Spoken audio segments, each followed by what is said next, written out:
When you start modding Assetto Corsa so that you can enjoy sim drifting, you open up a whole new world of content. Unfortunately, that also complicates things, and you're probably going to run into some challenging issues from time to time. But don't worry, because in this video, I'm going to point out some of the most common problems that people run into and show you how to fix them so that you can go get doors online. Real quick, if you're new to my channel, welcome. My name is Ben. This is Kame Trick. It's the channel that bridges the gap between sim drifting and real life drifting. Here, we do both. So if you want to be entertained and see some awesome drifting, or if you want to learn about how to get into real drifting or sim, this is the channel for you. Having a good sim drifting experience on modded Assetto Corsa is all about reducing the risk of things that can go wrong. So the first thing that we want to make sure you have is the official Japanese pack DLC. The reason is that a lot of drift cars are Japanese, and several of the drift car mods out there rely upon the Japanese pack DLC model information in order to work. So for example, the WDT Street Cars uses the Toyota AE86.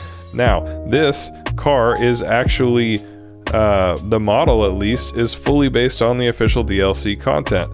So if you don't have the DLC, even though you've downloaded the WDT Street Pack and you have the mod, the car will actually fail to load. Any server that's using the 8.6, even if it's not the car you're trying to join that server in, will not work because your computer has to be able to load all the different cars that the server is using in order for you to be a player on it and see everything. So you will get an error if you don't have the Japanese pack DLC. It only costs $2 or $3 on Steam. It's very easy to get, so I highly recommend that you start there. The second common issue is that a mod car or track has not been installed correctly. Now, if you're using Content Manager, this is generally not an issue, and it's one of the reasons I highly recommend Content Manager as a launching software.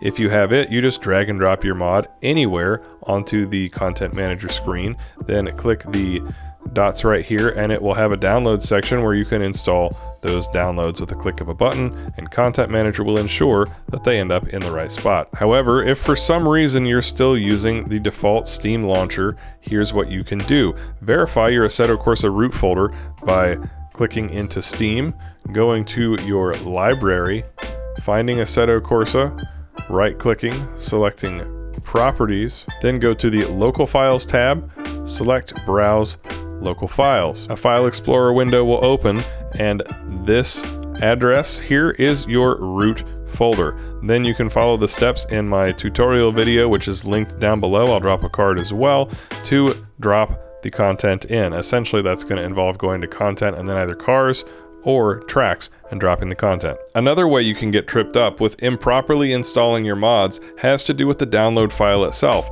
meaning it's not your fault at all. However, you need to know this because it's going to be on you to make sure you install it correctly. So for this example, I have made a basically fake version of the WDT Street Pack, so don't sweat it, these guys do a great job. But let's say that you download the WDT Street Pack, you extract that pack, and you've got this folder. You can't just go in and drop this by itself into your car's folder. So maybe you open it and it's got this again. You need to go through until you find actual cars. So these are actual cars. You see Nissan 180SX, Nissan Laurel, things like that. And when you look into one of these, you should immediately see data. So a number of folders like this, you're going to see skins and textures and UIs, and then you're going to see some of these KN5s. This is what car data looks like. So when you are dropping car data into Assetto Corsa, and you can probably experience something very similar for maps, it's going to be one folder deep. It's going to be a folder with the name of the map or the name of the car, and inside of that is everything that you need. If you are dropping something in that's a folder and then just more folders, it's not going to work. Now, typically Content Manager can ferret this out and figure it out for you, but if you are manually installing your mods and you're not using Content Manager to do it, make sure that you are actually getting a folder with data in it, not a folder with folders and no data in it. The third common type of error is a checksum error. Checksum is basically a tool that's available on the server side, and it verifies that the cars and the cars data that the server has is identical to what the players trying to join that server has. And if anything doesn't match up, it prevents that player from joining. And it's not just for the car they're trying to join in, it's for any of the cars listed. How would you end up with basically incorrect data, or what you could call a modded mod? Essentially, if you or someone who is providing the mods has altered the data from what the server has and you have downloaded that, or if you yourself have altered the data. For example, Tando Buddies is a very popular pack, and it has kind of a unique style for handling. Some people can really drive Tando Buddies very well, but they can't drive other mods very well. So they might try to take the Tando Buddies car physics and put it into the DWG cars or the WDT street cars.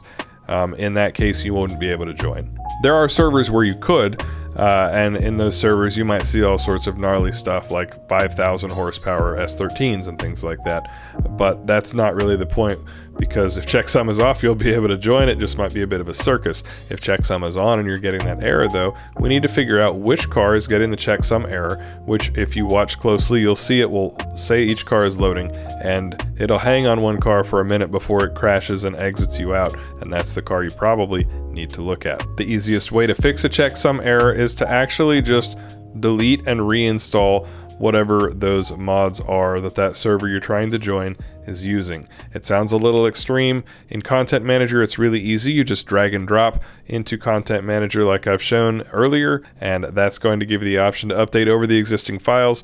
Click OK, and you're done. If you're doing it manually, you need to essentially go back through the process that I listed in my How to Install Mods on Assetto Corsa. Use the root folder to find the cars that are affected, delete them, and then reinstall them fresh. You could also get this issue not on mod cars, but on the official vanilla, we'll say, Kunos cars that came with Assetto Corsa when you purchased it.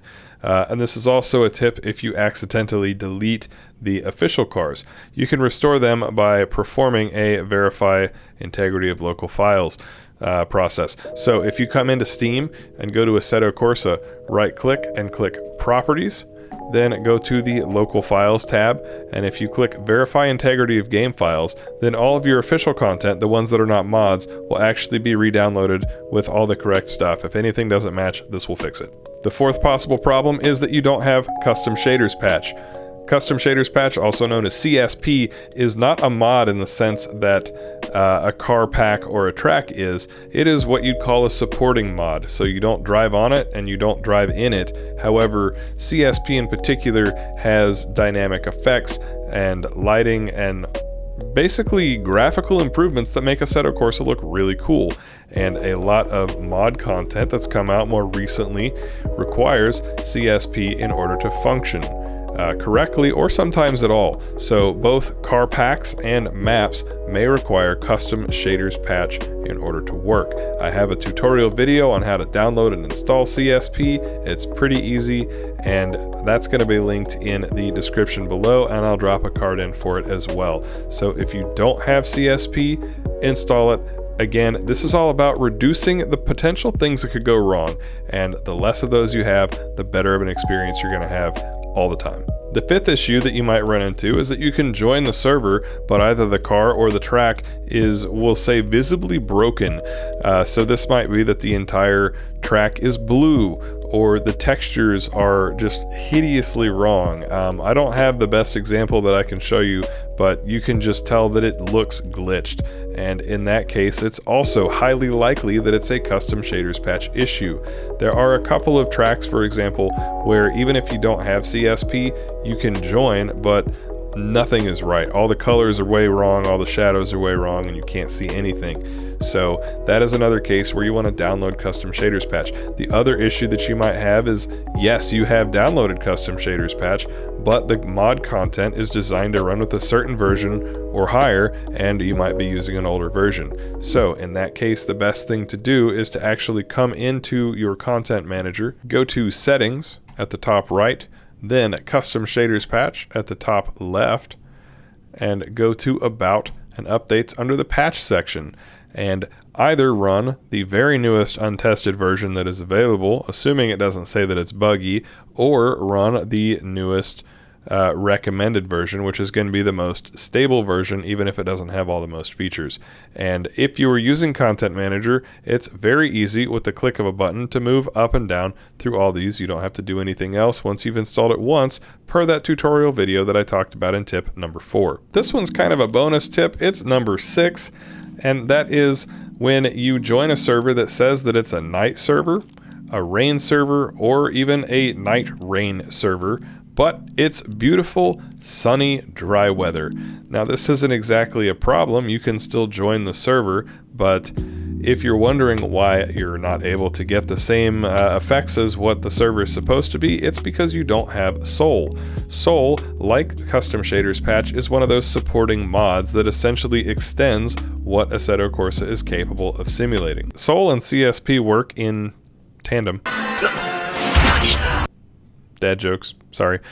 Anyway, they work together in order to allow Assetto Corsa to give you night driving, rain driving, or night rain driving. And I have a tutorial video on how to install Soul as well. Again, there's also going to be a card popping up about now, and that is in the description too. So in a nutshell, that should cover everything that you need to know to have a fairly trouble-free experience with Assetto Corsa. Is there more that can go wrong? Of course. It's not perfect, and of course it's impossible for me to cover every possibility that's affecting every person on the internet, but hopefully this video has helped you to eliminate the most common problems so you can have a bug-free experience sim drifting. If you still have a question, feel free to drop a comment below on this video. I do read and reply to basically every comment I ever get from you guys. And an even better thing to do is actually join the Kame Trick Discord. We have over 1,500 members, both real-life drifters and sim drifters, people who do both like myself, who are ready and happy to hang out with you and help you get sorted so we can enjoy bigger tandem sessions. If this video helped you out, please leave a like, and if you enjoy drifting, do consider subscribing. I will see you guys next time. Peace!